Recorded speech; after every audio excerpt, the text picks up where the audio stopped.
But Jesus introduced it in John 14, verses 1, 2, and 3. Are you aware of that? Not only does there have to be a rapture, according to Jesus, but I believe strongly that there has to be a pre-tribulation rapture.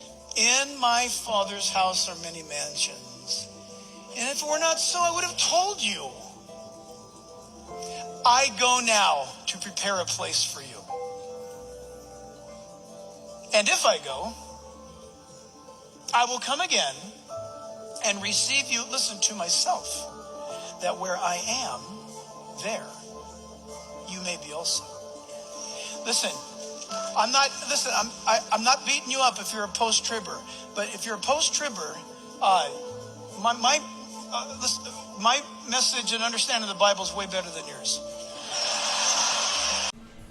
Hey, Pastor Jack, post-tribber here. So where Jesus says, in my Father's house, did you ever happen to notice that the only other time that Jesus ever used that phrase, in fact, the only time that it's ever used, period, in the Bible, is a few chapters earlier in John chapter 2, the story with the money changers. And there Jesus is literally referring specifically to the physical Jewish temple standing on the Holy Temple, standing on the Temple Mount in Jerusalem, which in terms of end times prophecy, of course, is iconic of God's manifest kingdom here on earth during the millennial reign after the 7-year Great Tribulation.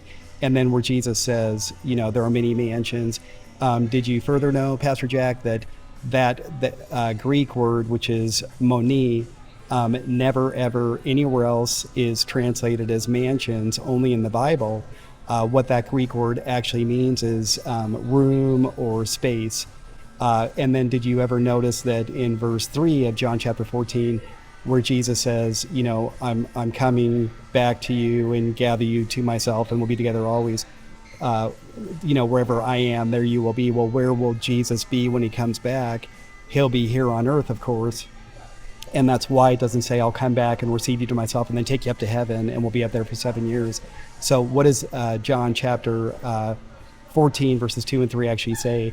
It literally says, in my Father's manifest kingdom here on earth, there is going to be plenty of room. I'm going up there for a while to prepare space for you in this kingdom. Then I'm going to come back to earth, establish my Father's manifest kingdom on earth, and you will be with me here on earth for the rest of eternity. This establishes a post-tribulation rapture, just like Jesus clearly teaches in the Olivet Discourse. Pastor Jack, there is no pre-tribulation rapture.